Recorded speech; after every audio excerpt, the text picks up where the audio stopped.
Thank you very much. Thank you so much. I'm so grateful to be a recipient of this award and to be keeping such extraordinary company.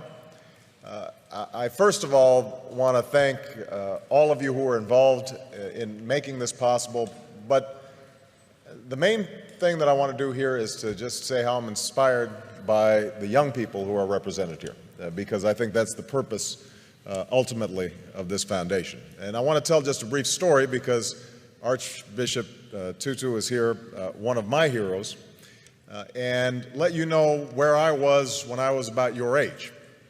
I'm really dating myself now, although I'm also dating the Archbishop, because back in 1979, I was a freshman in college at Occidental College in California. And I had had a somewhat rocky youth and teenage years. My father wasn't at home. I was growing up partly with my grandparents in high school. I'd gotten into trouble occasionally. It was what my mother called a good time Charlie, meaning I wasn't really serious in terms of my studies, in terms of my work. Had some awareness of the world around me, had some sense of injustice and unfairness, but it wasn't finely honed, it wasn't well developed.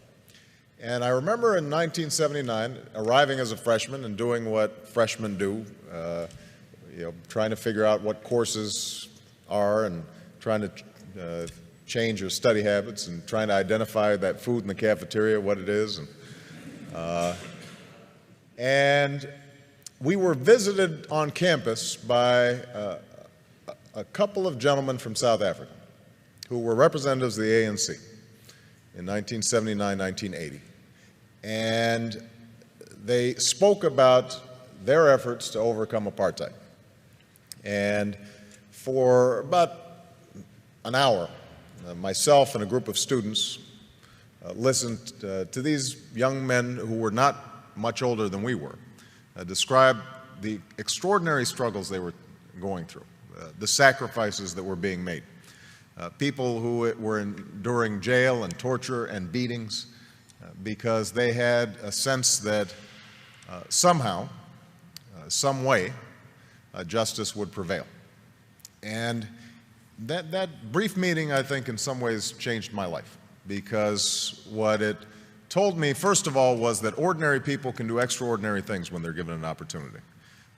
We sometimes think that our leaders have to have fancy degrees or well-educated or some public office somewhere. These young men had none of those things.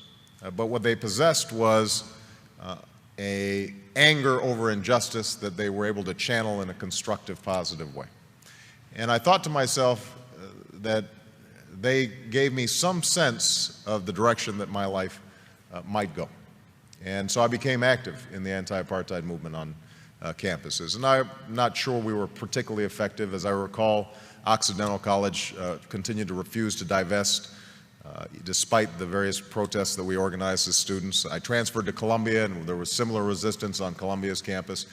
But over time, I like to think that I was part of that mosaic that applied pressure and ultimately helped those in South Africa achieve the extraordinary liberation that I would witness almost 10 years later as a law student. And I remember the image of Nelson Mandela walking out of prison and understanding that a seminal moment in history had occurred and that Mandela's long march towards freedom was not his alone, but was part of thousands of footsteps, of millions of footsteps of people all around the world.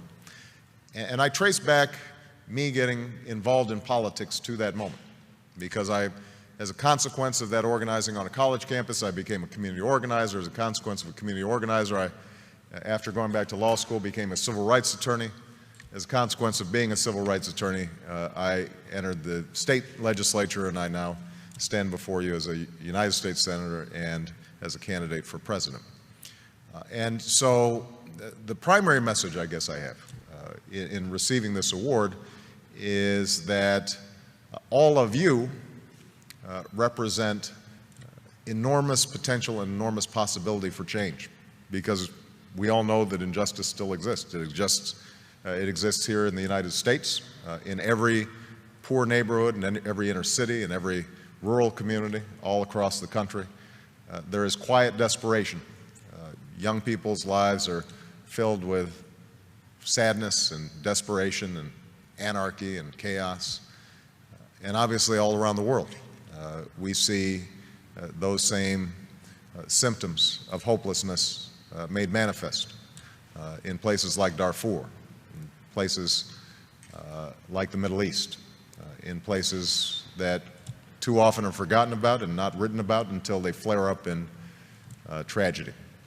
So I hope that all of you who are on the brink of doing extraordinary things decide to channel that talent and that energy and that imagination to figuring out how do you move the process along for a better history. You know, how do you put your shoulder against the wheel and move that boulder up the hill? And I'm absolutely confident that if all of you take up that challenge, the world is waiting for you, ready to be changed. Because I think we live in this moment in history right now where the hunger for change, the hunger for something new, the desire to break out of the ordinary, the self-interested, the petty, the trivial, is everywhere. And they're waiting for you. And so I hope that as you see the recipients of this award, you recognize that it's actually more of a tool to give you a little spark and drive you in the wonderful directions that I hope your lives take in the years to come. So thank you very much. Appreciate it. Thank you.